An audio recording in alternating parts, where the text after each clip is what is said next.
Halo, pernah nggak sih Anda kepikiran gitu? Gimana ya caranya biar pas ngobrol sama orang, orang itu merasa, wah, spesial banget. Bukan cuma sopan biasa aja, tapi benar-benar bikin dia merasa jadi pusat perhatian. Ya, kayak bintang film lah di cerita hidupnya sendiri. Hari ini nih, kita mau gali lebih dalam dari sumber yang Anda kasih, kutipan dari buku How to Talk to Anyone-nya Loyal Loans. Bukunya ini, wah, isinya teknik komunikasi praktis semua. Nah, misi kita sekarang bongkar beberapa cara jitu dari sana supaya kita bisa bikin orang lain merasa dihargai, penting, ya mungkin sedikit kayak bintang gitu. Yuk, kita bedah bareng. Betul, betul. Dan ini sebenarnya bukan sekedar soal etiket atau sopan santun dasar loh ya, tapi lebih dalam lagi, gimana caranya membangun koneksi yang otentik gitu, fokusnya tuh lebih ke memahami, terus mengakui keunikan orang lain, biar interaksinya jadi personal dan berkesan kuat. Intinya sih bikin mereka merasa dilihat. Oke. Kalau gitu langsung aja ya. Ada satu teknik nih yang di buku itu disebutin gamblang banget. Bisa bikin orang merasa kayak bintang film. Tracking atau melacak kehidupan mereka. Ini teknik hashtag 75. Kedengarannya agak gimana gitu ya, kayak detektif. Maksudnya apa nih? Iya juga ya kedengarannya. Tapi bukan kayak detektif beneran kok. Lebih ke seni memperhatikan. Jadi, tracking itu artinya kita secara aktif nginget detail-detail kecil. Apa aja yang pernah diomongin seseorang soal hidupnya. Bisa hobi, kesukaan, keluhan kecil apa aja deh. Di sumbernya dikasih contoh simpel nih. Misalnya teman Anda pernah cerita suka sarapan sereal merek X, atau sepatunya pernah bikin lecet. Nah, di obrolan berikutnya, kita ungkit lagi hal itu, sedikit aja. Gimana kakinya? Udah nemu sepatu yang lebih enak belum? Gitu. Oh, jadi justru detail yang remeh gitu ya, yang biasanya mungkin kita lupain. Kok bisa sih hal sekecil itu bikin orang merasa kayak bintang film? Nah itu dia, karena tindakan kayak gitu ngirim sinyal yang kuat banget. Sinyalnya tuh bilang, aku dengerin kamu loh, apa yang kamu omongin itu penting buat aku, bahkan hal kecil kayak gini. Gitu. Di dunia yang serba cepet gini kan dapat perhatian penuh kayak gitu tuh langka banget. Itu yang bikin orang merasa dihargai, unik, dan ya itu tadi, penting, kayak bintang yang tiap detailnya diperhatiin. Ini nyentuh kebutuhan dasar kita banget sih, buat merasa dilihat dan diakui. Masuk akal banget. Perhatian ke detail itu nunjukin penghargaan ya. Oke. Nah, setelah kita bangun rasa dilihat itu, gimana soal pujian? Sumber ini nyebutin killer compliment. Teknik hashtag 55, killer compliment. Istilahnya seram juga ya. Apa nih yang bikin pujian ini jadi killer? Iya, namanya emang agak intens ya.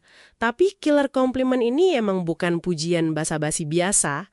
Kekuatannya tuh ada di dua hal, spesifik banget dan privat.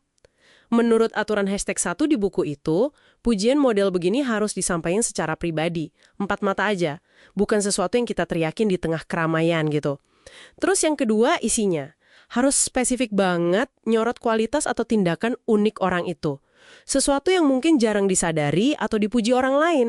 Bukan cuma, wah kamu hebat gitu.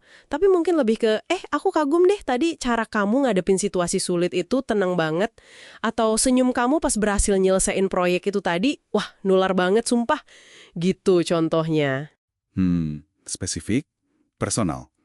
Tapi nggak ada potensi kedengaran aneh atau malah kayak dibuat-buat gitu nggak sih? Kalau terlalu spesifik itu, gimana caranya biar kita yakin ini tetap tulus kedengarannya? Nah, ini pertanyaan bagus banget. Kuncinya emang di ketulusan itu tadi. Pujiannya harus datang dari observasi yang jujur. Jangan ngarang. Kita cari sesuatu yang benar-benar kita kagumi atau hargai dari orang itu. Sesuatu yang asli. Kalau kita tulus, nyampeinnya juga bakal kerasa alami kok. Sumbernya juga nekanin ini banget. Bahkan ada cerita soal teman sekamar yang terkesan banget sama pujian spesifik habis pesta. Karena dia merasa, ya itu keunikannya benar-benar dilihat. Pujian umum kan gampang dilupain ya. Tapi pujian spesifik yang tulus gini, wah bisa nempel lama di ingatan orang. Oke.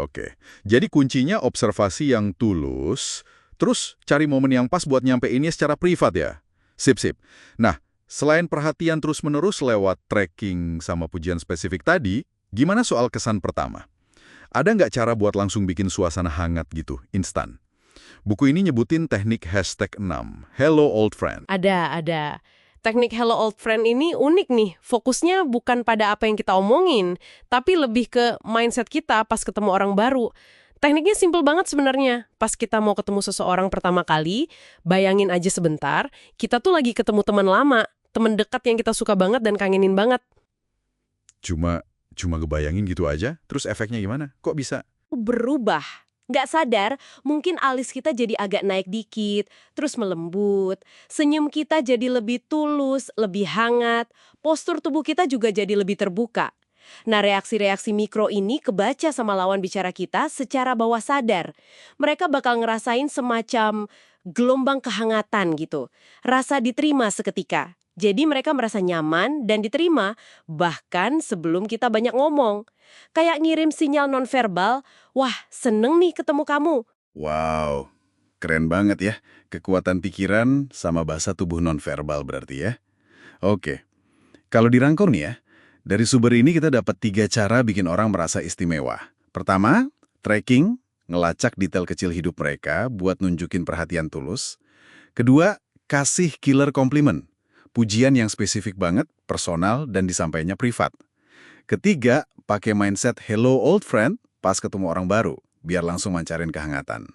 Semuanya ini tujuannya satu ya, bikin orang merasa dilihat, dihargai, dan penting. Tepat sekali. Dan ini semua sebenarnya bukan sekedar kumpulan trik manipulatif ya. Kalau niat kita baik, ini tuh alat buat bangun hubungan yang lebih dalam, lebih positif. Nah, sebagai penutup nih, ada satu hal yang mungkin menarik buat Anda renungkan. Teknik-teknik ini kan emang fokusnya gimana cara bikin orang merasa baik ya. Tapi pertanyaan pentingnya adalah, gimana caranya Anda menerapkan ini semua sambil tetap jaga integritas, jaga ketulusan diri Anda sendiri. Gimana kita bisa mastiin kalau perhatian dan pujian itu benar-benar lahir dari apresiasi yang sejati, bukan cuma sekedar strategi? Ya, itu mungkin sesuatu buat dipikirin lebih lanjut pas Anda coba praktekin nanti.